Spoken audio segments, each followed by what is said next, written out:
네, 세상에는 긴 말고 다양한 버전 관리 방법이 있어요. 네. 아까 보여드렸듯이 이렇게 슬라이드 상에서 이렇게 입력하고 실행 취소 이렇게 하는 것도 다 버전 관리 기술이거든요. 그리고 이런 이제 응용 프로그램에서는 대부분 그 버전 관리 관련한 기술을 지원을 합니다. 그리고 버전 기록보기 눌러보세요. 한번 여러분들이 구글 슬라이드 키시고요. 그러면 이제 수정할 때마다 뭐 중요 포인트에서 그 구글 슬라이드가 버전을 기록하는 거를 보실 수가 있거든요. 그리고 현재 버전 이름도 지정하는 것도 가능하고요. 네. 뭐 이런 것도 버전 관리의 일종이에요. 그리고 아까 우리가 했던 것처럼 파일명을 바꾸는 것도 네, 버전 관리 방법 중에 하나입니다. 네. 우리가 이제 뭐 중고등학교 때 아니면 대학교 때도 이제 깃이라고 하는 거를 모르는 학생들, 그리고 이제 요즘처럼 드라이브에서 공동 작업을 하지 않은 환경에서 하는 분들은 이렇게도 이제 버전 관리했었단 말이에요. 과제 최종, 그리고 한 번 수정했을 때 최종, 또 이제 이렇게 또 최종 붙이는 식으로. 요것도 근데 어쨌든 제가 드리고 싶은 말씀은 요것도 이름 변경하는 것도 버전 관리 방법입니다. 요거 말고도 여러 가지 버전 관리 방법이 있는데요. 뭐 드롭박스라고 하는 웹사이트가 있거든요. 웹하드 기능을 제공해주는 여기도 버전 관리 기능을 제공해줍니다. 여기 구글 슬라이드에서 이렇게 제공해주는 것처럼요. 그리고 구글 스프레드시트도 지금 같이 보고 있는 구글 슬라이드처럼 버전 관리를 지원해줘요. 그리고 또 이거 이외에도 위키백과 여러분들 많이 아시죠? 여기도 버전 관리를 지원해줍니다. 요거는 한번 같이 볼게요. 위키백과, 위키피디아.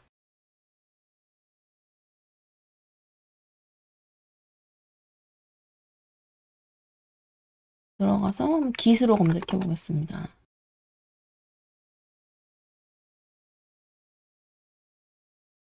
영어로 한번 볼게요. 네, 한글로 봅시다. 네, 여기서 역사 보기 여기를 가면은 누가 언제 어떤 부분을 수정했는지 다 나옵니다. 정확하게 클릭은 해보지 않을게요. 시간 관계상. 네, 그래서 요것도 이제 버전 관리 기술 중에 하나라고 생각하시면 돼요. 이 내부에서는 아까 우리 같이 입력해봤던 명령어 diff가 당연히 사용이 되겠죠? 그래서 버전 관리 기술은 다양해요. 근데 그럼에도 불구하고 왜 기술 사용하는지에 대해 조금 알아봐야 하는데 지금까지 다뤄봤던 여러 가지 이제 그 수동으로 파일 저장하는 거랑 뭐 드롭박스 같은 거 사용하는 거, 구글 드라이브 사용하는 거, 그리고 위키백과를 사용하는 거에 이제 각각의 장단점, 특징을 한번 보도록 할게요. 일단 수동으로 저장하는 거는 뭐 에디터의 자유도가 높죠. 뭐 이름 바꾸는 거는 한글 파일도 가능하고 워드 파일도 가능하고 다 가능하잖아요. 그래서 그 에디터 파일을 수정할 수 있는 그런 응용 프로그램에 제약이 없습니다. 네, 그렇죠? 드랍박스 역시도 드랍박스에 올릴 파일의 확장자 파일의 종류는 이제 여러분들이 마음대로 할 수가 있잖아요. 그렇기 때문에 뭐 에디터의 자유도가 높다라고 할 수 있어요. 하지만 구글 드라이브나 위키백과 같은 경우는 구글 드라이브에서만 쓸 수가 있죠. 그래서 에디터 자유도가 없다고 생각하시면 돼요. 위키백과 같은 경우도 여기서만 이제 할 수가 있으니까 자유도가 없다. 에디터의 자유도가 없다라고 생각하시면 되고요. 그리고 수동으로 저장하는 경우는 이제 인터넷이 끊긴 환경에서 또 이게 가능하죠. 근데 이제 이 세 개, 드롭박스, 구글 드라이브, 위키백과는 인터넷이 없으면 안 돼요. 왜냐하면 브라우저 기반으로 동작하는 그 응용 프로그램들이기 때문에 요거는 이제 불가능하다라고 생각하시면 돼요. 근데 이제 요런 다른 것들과 다르게 깃은 뭐 몇 가지 특징이 있는데 깃은 에디터 자유도가 높습니다.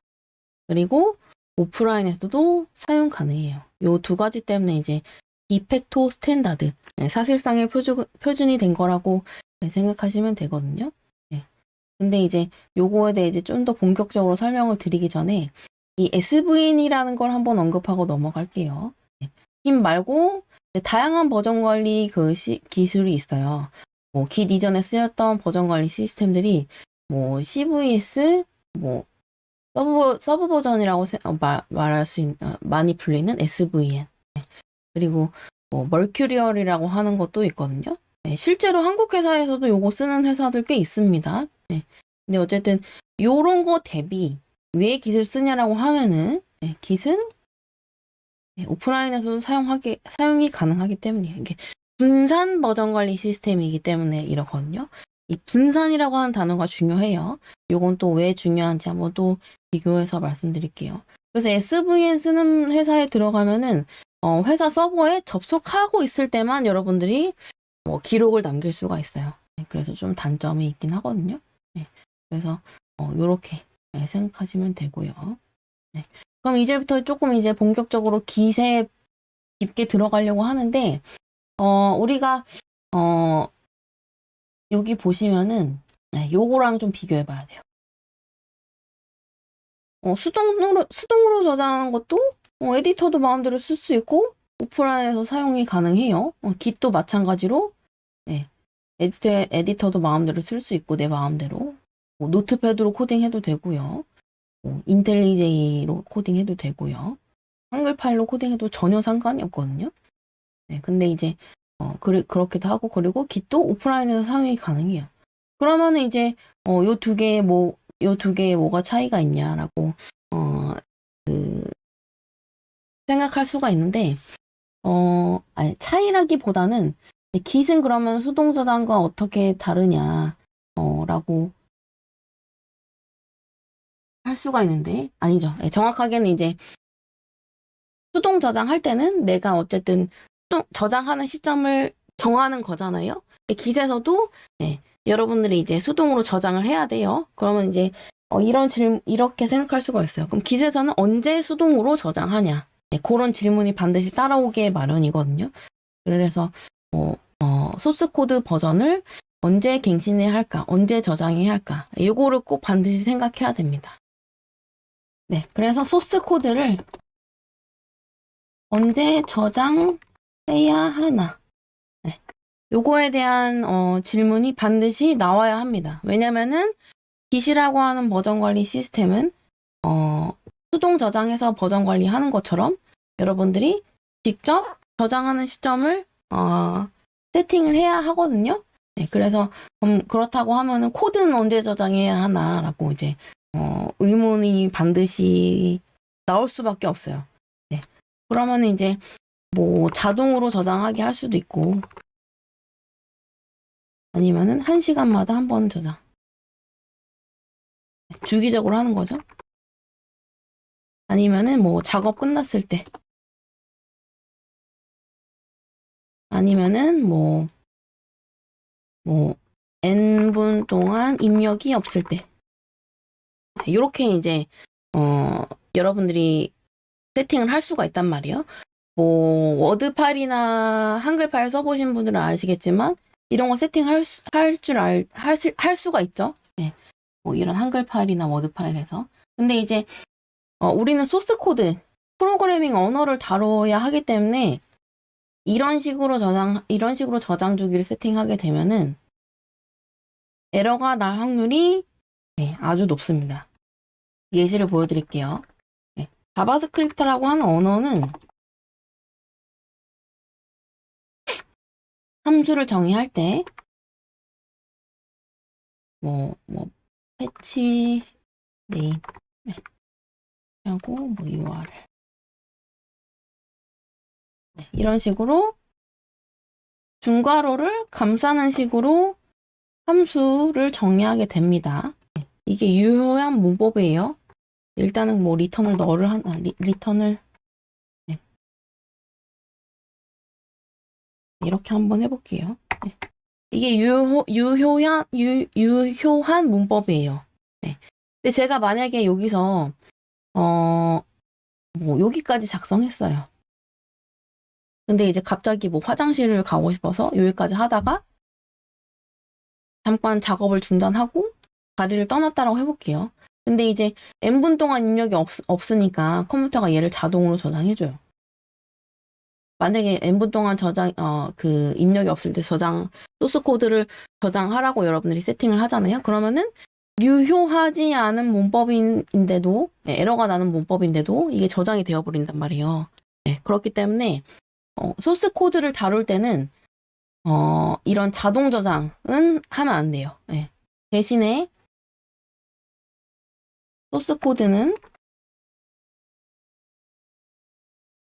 사람이 의도를 갖고 저장해야 됩니다. 여기까지는 잘 이해되셨죠?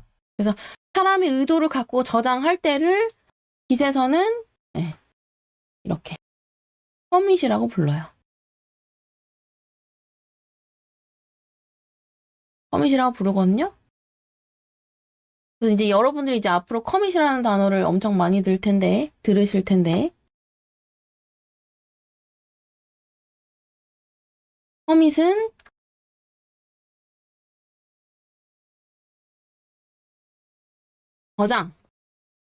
저장이라고 생각하시면 됩니다. 개발자들은 코드 저장해 이런 말 안 써요. 코드 커밋했니? 그렇게 얘기하거든요. 그래서 커밋은 최종 저장한다. 그렇게 생각하시면 되고요. 그래서 이제 다른 버전 관리 시스템 대비 Git은 수동 저장이 가능한데 직접 가능한데 이 수동 저장하는 행위를 이제 커밋이라고 부른다. 그렇게 생각하시면 돼요. 요 커밋 한번 제가 영단어 영한 사전에서 한번 찾아볼게요.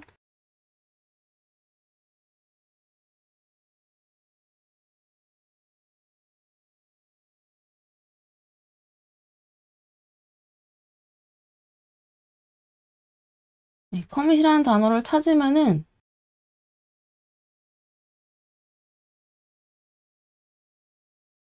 뭐 동사 뜻으로 여러 가지가 있긴 한데 뭐 저지르다, 자살하다, 약속하다라고 하는 뜻이 있는데 맨 아래에 가보면은 이런 뜻이 있어요. 뭐뭐를 마음에 새기다, 기억하다, 뭐뭐를 적어두다라는 뜻이 있거든요. 커밋한다라고 하면은 특히 Git이라고 하는 버전 관리 시스템에서 커밋을 한다라고 하면은 최종 저장, 최종 기록, 그렇게 생각하시면 돼요.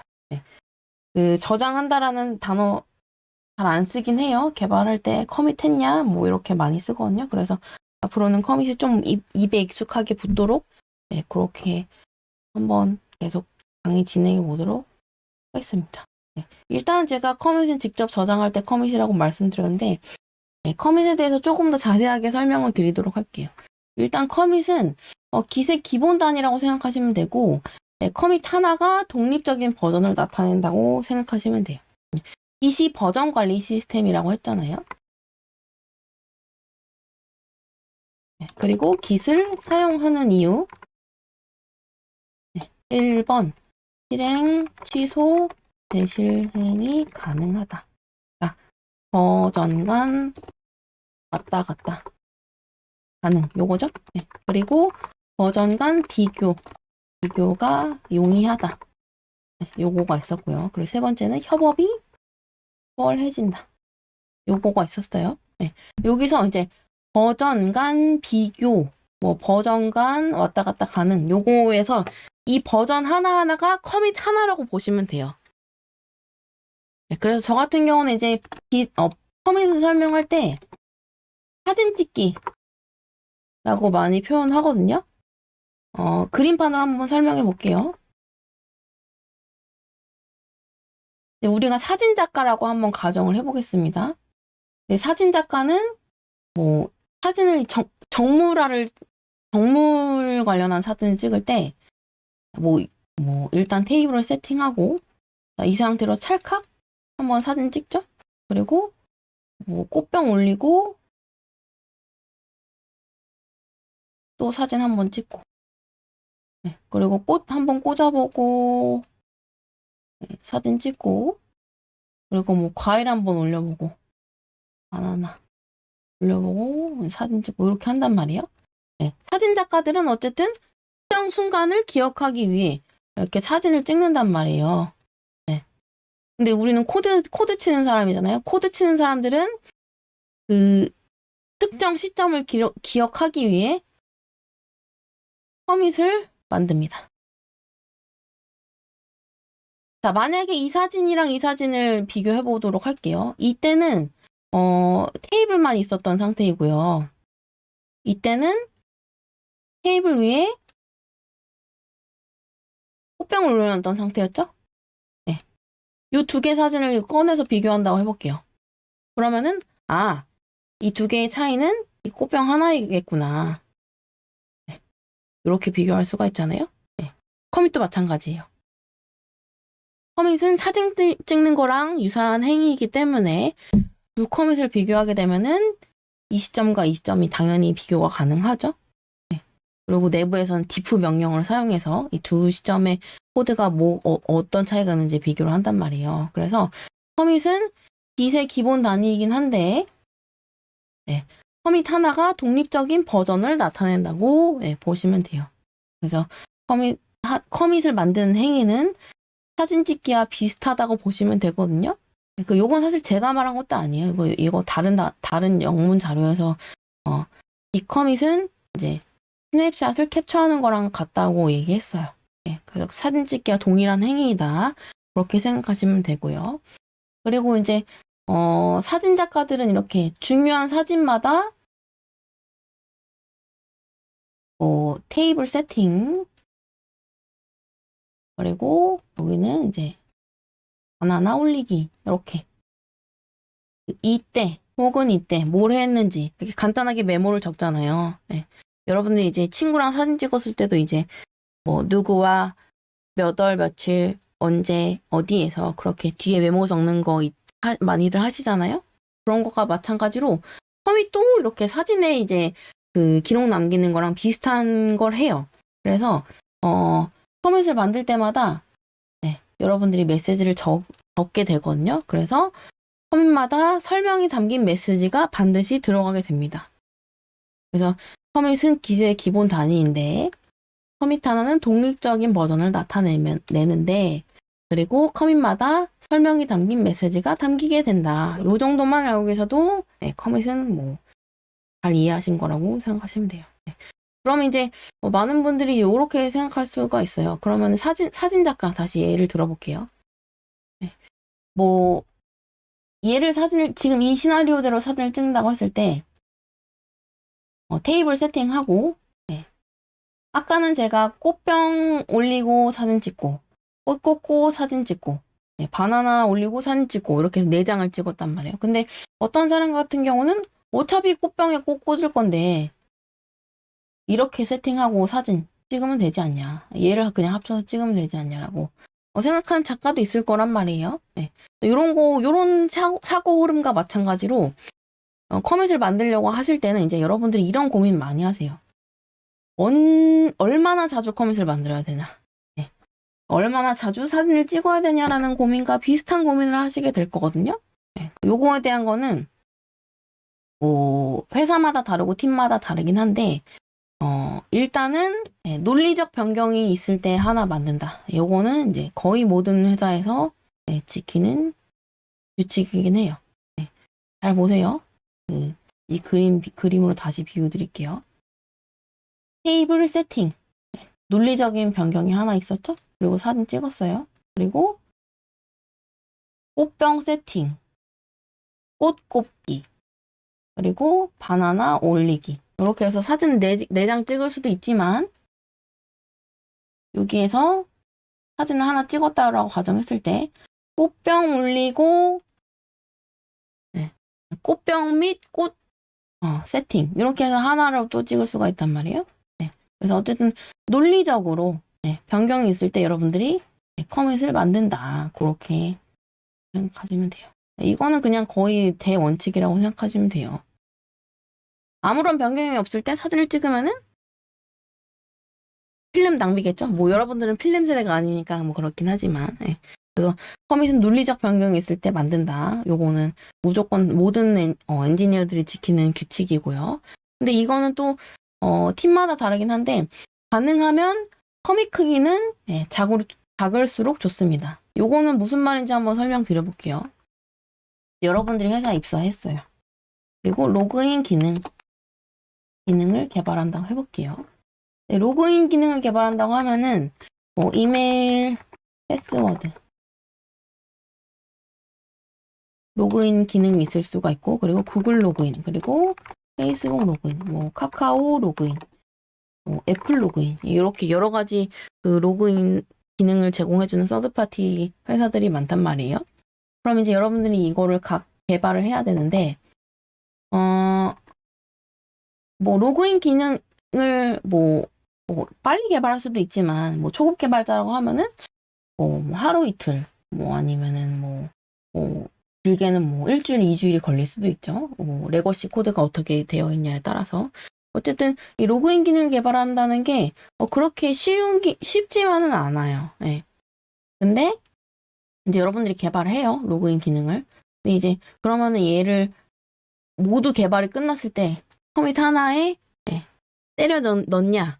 예. 그렇게 생각할 수가 있거든요. 예. 근데 그렇게 하지 않아요. 왜냐면은 그렇게 하지 않는 게 좋아요. 왜냐면은 자, 만약에 이제 여러분들이 로그인 기능을 요 모든 요 5가지를 한 커밋에 때려 넣어서 이제 저장을 하고 최종 저장을 한 거죠. 그다음 배포했어요. 근데 이 카카오에서만 장애가 나요. 뭐 카카오 때문에 장애가 나는 게 아니고 내가 작성한 코드 중에 카카오와 연동되어 있는 것 중에 이제 장애가 났던 거죠. 그런 경우라고 하면은 만약에 이 모든 거를 한 커밋에 때려 넣었을 때는 얘 전체를 롤백 해야 됩니다. 근데 이제 만약에 여러분들이 얘를 별도의 커밋, 얘도 별도, 얘도 별도, 얘도 별도, 얘도 별도. 이 5가지를 각각 별도의 커밋으로 잘 분리를 해서 개발을 하시는 경우에는 얘만 롤백 시키면 되거든요. 그러면은 유저 입장에서는 뭐 장애난 부분만 사라지고 얘는 남아있으니까 그렇게 크게 이상하게 생각하진 않을 거란 말이에요.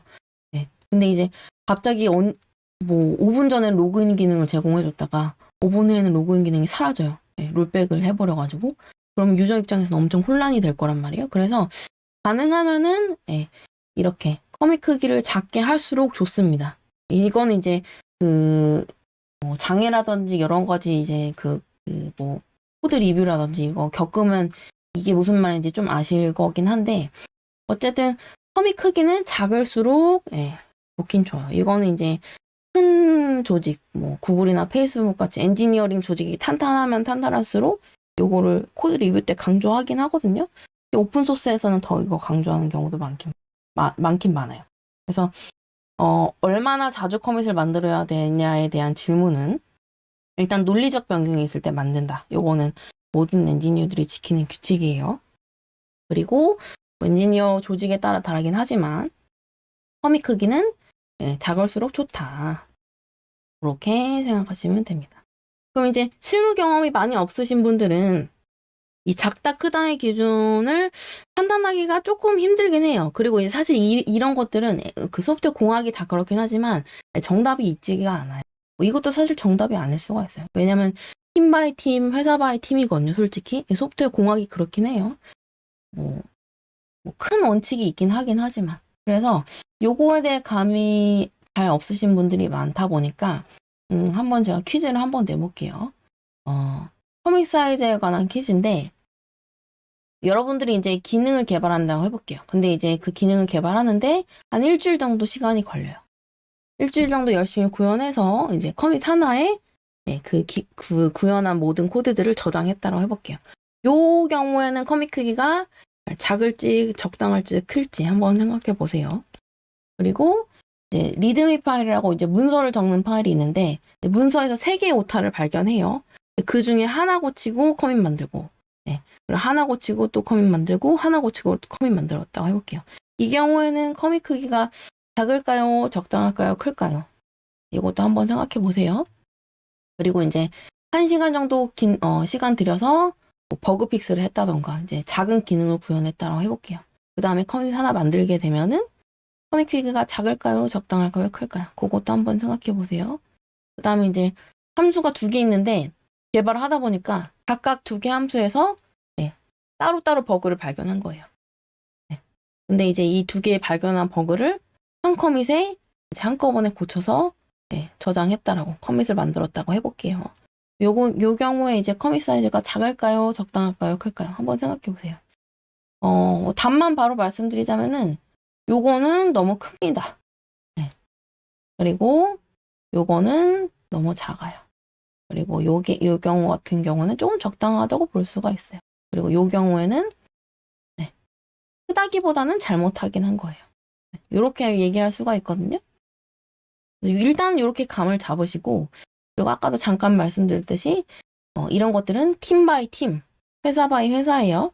그렇기 때문에 입사하시고 혹은 뭐 특정 오픈소스 기여하실 때 오픈소스에서 이제 다른 사람들이 어떻게 코드를 기여하는지, 뭐 커밋 크기라든지 뭐 PR 크기 그거 보세요. 그리고 이제 정상적으로 승인된 그런 케이스들을 조금 한 두세 개, 세네 개만 봐도 이 조직은 뭐 이렇게 해도 뭐 용인이 되는 조직이구나라고 했을 때는 여러분들이 충분히 뭐 커밋 크기를 크게 해도 뭐 리뷰를 받을 일은 없을 거거든요. 기존에 그렇게 해왔던 조직이라고 하면은. 그래서 뭐 일단은 뭐 좋은 조직은 이렇게 하는 경우가 많은데 뭐 그렇지 않은 뭐 좋지 않은 조직은 아니긴 하지만 어쨌든 그런 조직도 있긴 하니까 어쨌든 감은 요 정도로 잡으시고 실제 실무에서는 뭐 오픈소스를 하시던 회사에 입사하시던 그 조직 그거에 맞게 하시면 된다. 그렇게 생각하시면 돼요. 뭐 이거는 로그인 기능 구현하는 거 예시 들어서 설명드렸기 때문에 왜 큰지 설명은 안 드릴 거고, 요거 같은 경우에는 뭐 오타를 3개를 발견했는데 그냥 3개 한꺼번에 고치고 커밋 넣는 게 좋겠죠? 네. 그래서 작다라고 얘기 드린 거고, 그리고 요거는 이제 1시간 정도 이제 구현한 기능이면은 뭐 제가 아닌 사람이 리뷰를 하려고 할 때 리뷰도 빠르게 뭐 되고 뭐 만약에 장애가 났을 때도 빠르게 롤백이 가능하기 때문에 요건 좀 적당하다고 보시면 될 것 같아요. 요거 같은 경우는 마지막 케이스 같은 경우는 이렇게 안 하죠. 1개 함수에서 버그 수정하고 또 1개 함수에서 버그 수정하고 그렇게 하는 게 맞아요. 왜냐면은 요 원칙 때문에 그래요. 함수는 논리적으로 쪼개놓은 거죠. 근데 이제 그 논리적으로 다른 기능을 하는 함수인데 뭐 그거를 한 커밋에 넣는다라고 하면은 조금 말이 안 되긴 하거든요. 근데 사실 이것도 뭐 케이스 바이 케이스긴 해가지고 요거는 이제 좀 크다라고 보시면 될 것 같습니다. 그래서 커밋 사이즈에 대해서는 이렇게 말씀을 드렸는데 강의하다 보면 혹은 이제 실무에서 혹은 이제 해외 이제 개발자들끼리 의사소통하는 뭐 그런 채널들도 많단 말이에요. 근데 그런 걸 이제 종합해 보면은 뭐 요런 얘기들 많이 나오죠. 일단은 뭐 커밋 크기도 중요하지만 PR의 크기도 중요하다. 그래서 어떤 조직 같은 경우는 30분 이내에 뭐 아니면 뭐 5분 이내에